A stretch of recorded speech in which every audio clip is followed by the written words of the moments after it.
Olá pessoal, tudo bem? Você já me conhece, sou o professor Diego da Silva e nós estamos gravando agora nossa primeira etapa do projeto Conexão.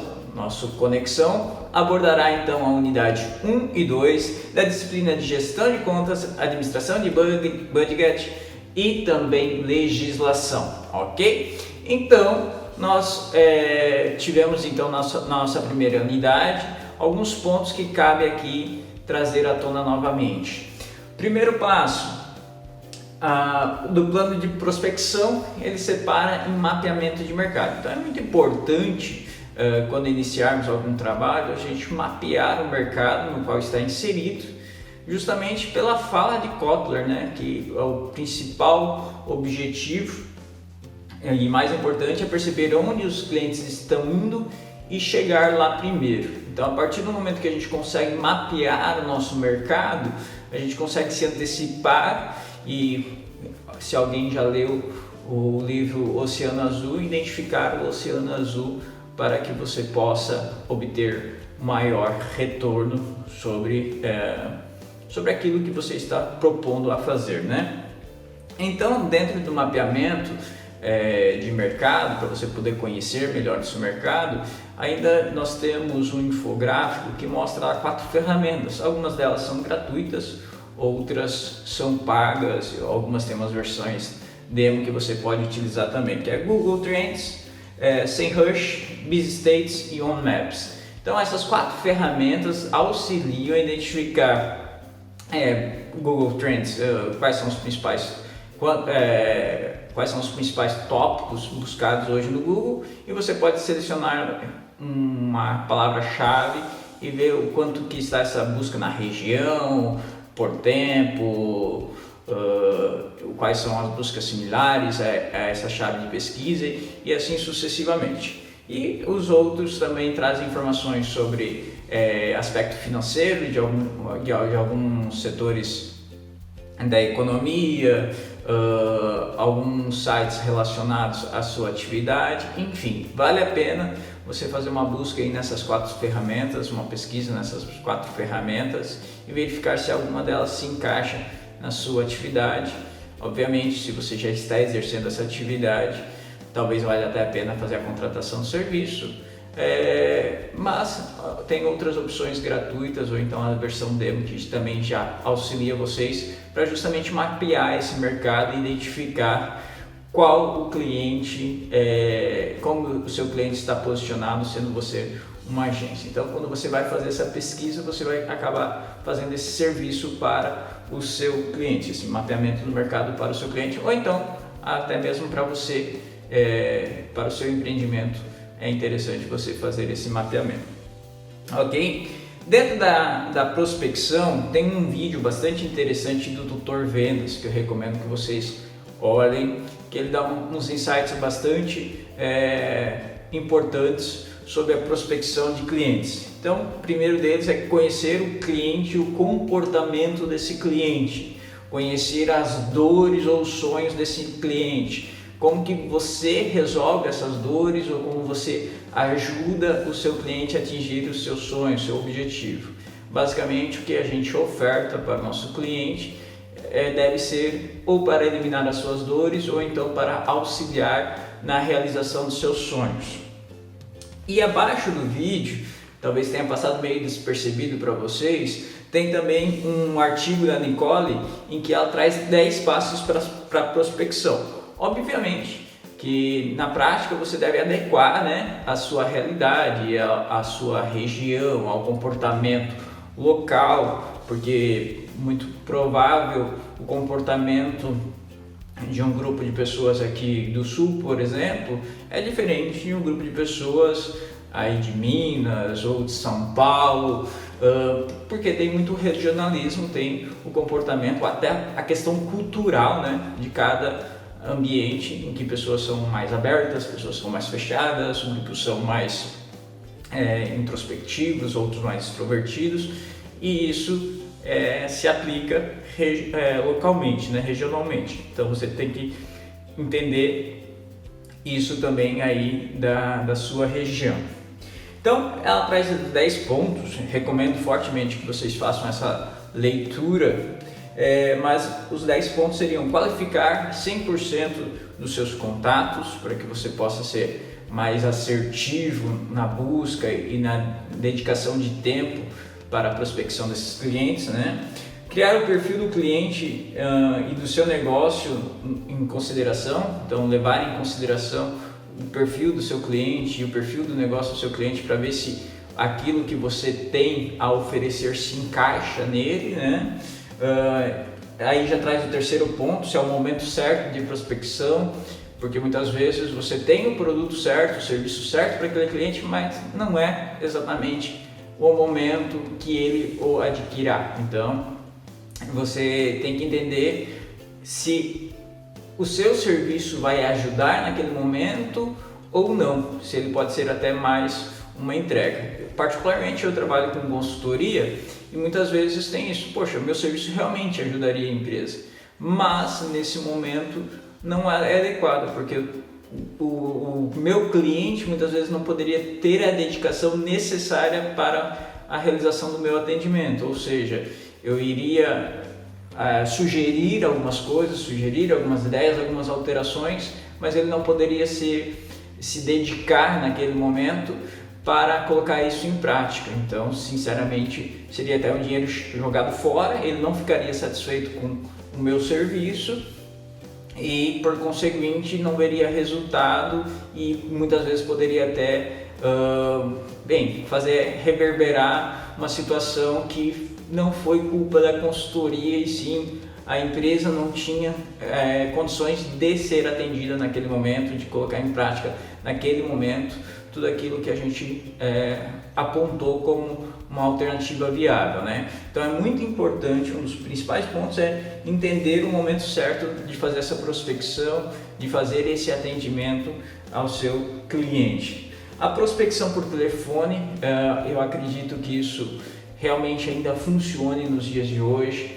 Muitas vezes mandamos bastante e-mails, mandamos bastante WhatsApp, mas a gente não tem a atenção do cliente naquele momento. Então identifique qual é o melhor horário para que você possa contactá-lo, porque no momento do telefonema ele está de fato conversando contigo, parando para lhe ouvir. E daí essa conversa tem que ser bastante amistosa, dentro de um perfil de seriedade, porque é um negócio, mas bastante amistosa para que se sinta confortável diante dessa comunicação. E durante essa conversa, tome nota de tudo. Anote tudo, que muitas vezes essa prospecção vale mais a pena nós ouvirmos do que falarmos, porque ele dá indicadores, como a gente viu lá no vídeo do Dr. Vendas, de qual é a dor dele, de qual é o sonho dele, e então a gente responde a ele aquilo que de fato vai ao encontro do problema que ele quer que seja resolvido ou do sonho que ele quer que seja alcançado. Então muitas vezes a gente, quando vai atender alguém que quer vender um produto, um serviço para a gente para e pensa, caramba, era exatamente isso que eu estava precisando. E muitas vezes nós mesmos que damos essa dica para quem está tentando vender para a gente, porque essa pessoa foi mais observadora e conseguiu captar aquilo realmente que a gente precisa e ela transformou isso em uma maneira correta de fazer a prospecção, de fazer a venda, né? Então tenha em mente também quais perguntas são as perguntas certas para fazer. Então faça não um roteiro, né? Você não vai fazer aquela coisa mecânica, mas tenha em mente já quais são as perguntas que você tem que introduzir no meio da conversa, linkar uma coisa com a outra para que isso lhe subsidie de informações necessárias. Deixa bem claro qual é o real motivo do seu contato, para que ele desde o primeiro momento já saiba o que você está querendo com a empresa, com o cliente. E acredite também no poder do e-mail. Sempre após uma ligação, por exemplo, é interessante que você pegue e com o contato de e-mail da pessoa que você falou, olha, estou aqui, gostei muito da nossa conversa, estou aqui registrando o que conversamos e me coloco à disposição para que possamos conversar novamente ou para algum esclarecimento que não tenha ficado claro na nossa conversa. Assim demonstra a importância que você deu a esse cliente e que não foi aquela operação automática, mecânica, robotizada de ligar para o cliente, tentar agendar um encontro, coisa nesse sentido. Quando eu falo de tentar agendar, já vem também para o próximo ponto, que é sempre deixar agendado o próximo passo, sempre tentar já engatilhar bem, interessante, podemos marcar uma reunião ou alguma coisa nesse sentido, quando que eu posso mostrar o nosso portfólio para você, então você já vai linkando, não deixa isso sem uma data marcada já, de preferência não muito distante, claro, tem que fazer a conciliação da agenda, mas é importante que isso esteja ainda bastante aquecido na mente do seu possível cliente, né? E mantenha-se entusiasmado. Quando a gente fala naquilo que a gente acredita, quando nós acreditamos no serviço que nós prestamos, aí então é mais fácil do cliente comprar essa ideia. Se você mesmo não acredita no seu serviço, na sua ideia, por que o cliente acreditaria, né? Então esses são os 10 pontos principais apontados no artigo da Nicole, que ajuda na prospecção de vendas, e eu achei um material bastante interessante e está até meio oculto ali no material, que fica logo abaixo do vídeo do Dr. Vendas, que vale a pena você conferir, ok? Ainda fala na questão da diferença da pesquisa de mercado e na pesquisa de marketing, enquanto que na pesquisa de marketing você vê o seu posicionamento diante de um mercado. Se você quiser ter a opinião, um feedback mais sincero de qual é a percepção do seu cliente para com o seu produto, daí a gente já tem uma pesquisa de mercado, ok? Ainda aponta que é necessário fazer uma análise de mercado, apresenta a ferramenta SWOT, que é ameaças e oportunidades que vêm da observação do cenário externo da empresa, e também os pontos fortes e pontos fracos que vêm da observação do cenário interno da empresa. Ainda nessa primeira unidade fala do relacionamento.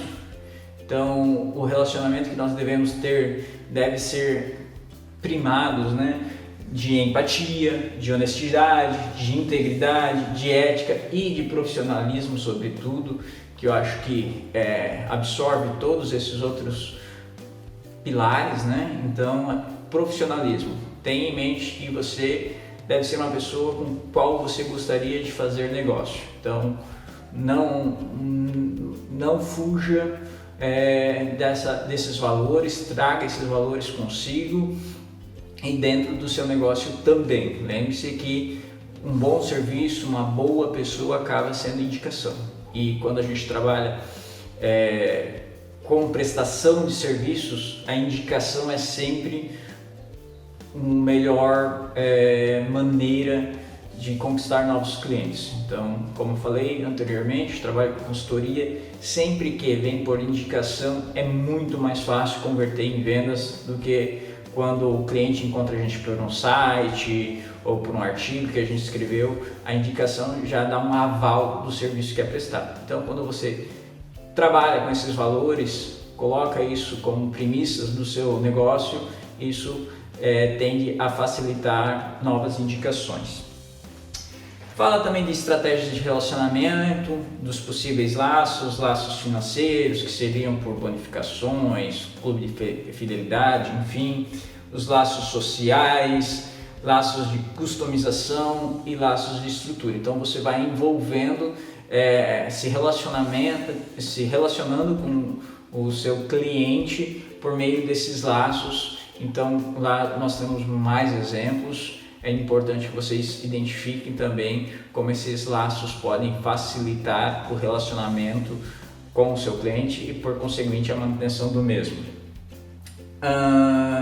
E algumas ferramentas que te ajudam a entender, a trazer um feedback, então, e também controlar, fazer um monitoramento dessa relação com o cliente ou desse atendimento e, enfim, até mesmo com o mercado. Então, a segunda unidade, ela nos traz um aspecto um pouquinho mais pesado, um pouquinho mais ligado à legislação, que uma das possibilidades de uma agência de publicidade é justamente fazer jobs, fazer alguns trabalhos para o governo, seja federal, municipal, estadual, enfim. Mas para a contratação é necessário passar pela Lei 8666 de 93, que é a Lei das Licitações. As licitações elas podem ser por concorrência, tomada de preço, convite, carta convite, concurso, leilão e pregão. E ela estabelece alguns critérios de julgamento.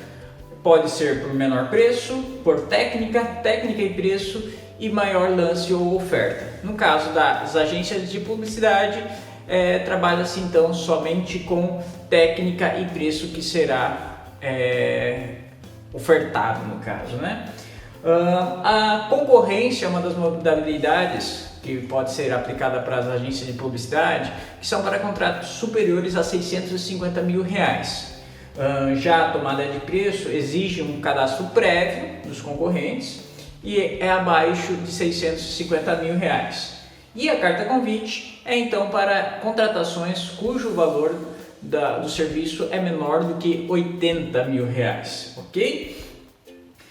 Para você participar de um processo licitatório, a partir do momento que você quer ingressar, você precisa acompanhar o edital. Então, lançou um edital da licitação e você vai conferir todos os requisitos necessários. Entre os principais pontos está a habilitação jurídica. Então, você vai ter que apresentar diversos documentos da habilitação jurídica da empresa. Contrato social, documento dos sócios, enfim, uma série de documentos cujo nome seria habilitação jurídica. Além da habilitação jurídica, é necessário também a qualificação técnica. Então, às vezes, é necessário apresentar trabalho já feito, anotação de responsabilidade técnica, declaração de outros clientes, que comprove a sua capacidade de entregar esse serviço de acordo com a técnica solicitada. Também é necessário qualificação econômica financeira. Por que a qualificação econômica financeira se você que está sendo contratado? Justamente para o governo saber que você tem a capacidade de entregar o serviço e que sua empresa está em uma situação financeira e econômica adequada. Então você não vai fechar as portas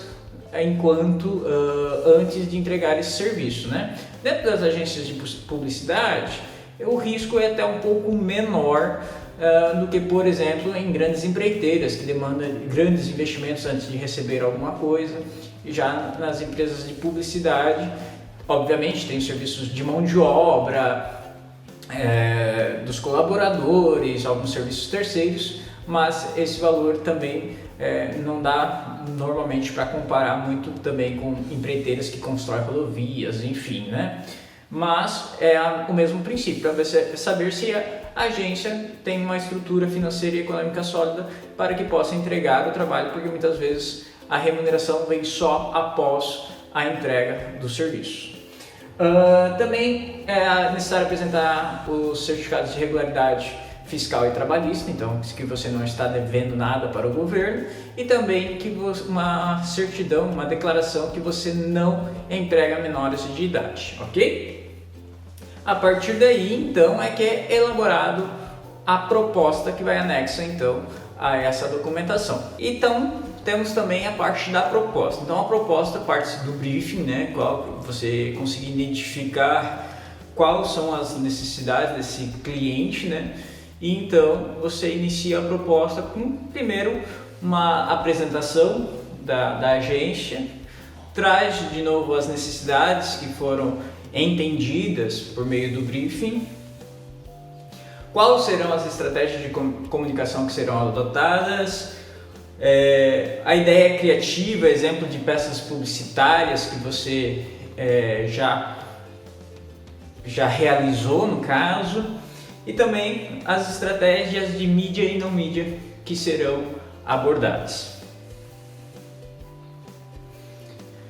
Realizada então a proposta, com todos os documentos habilitados, isso vai ser julgado por uma subcomissão técnica. Essa comissão técnica é formada por, no mínimo, 3 pessoas que têm a condição de julgar esses trabalhos, tem formação ou trabalho na área, tá?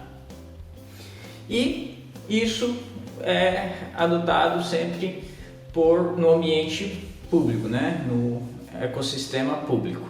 Agora, quando a gente vai para fins privados, os procedimentos são basicamente bastante similares e deve ser atendido então as orientações e apresentar o certificado do SEMP. O que é o SEMP? É o Conselho Executivo de Normas Padrão, que ele regulamenta as atividades de agências por meio de uma padronização. A partir do momento que você tem esse certificado, entende-se que você tem ciência e atende a alguns critérios estabelecidos pelo Conselho e entrega serviços dentro desse padrão de qualidade, ok? Então, basicamente, a unidade 2 é um pouco mais técnica do que a unidade 1. A unidade 1 fala mais do relacionamento, mais do mapeamento, uma abordagem mais introdutória, e a unidade 2 ela já vai um pouquinho mais, ainda superficialmente, né? Mas ela já acaba entrando no processo licitatório, que é um dos possíveis clientes de uma agência de publicidade também, ok? Gente, meu muito obrigado e não deixe de estudar o material, assistir os vídeos, observar os infográficos e, em caso de dúvida, temos o canal de comunicação por dentro da plataforma que responderei vocês prontamente. Contamos com vocês, eu e o professor presencial, estamos muito felizes com o seu engajamento. Um abraço, até a próxima. Tchau, tchau.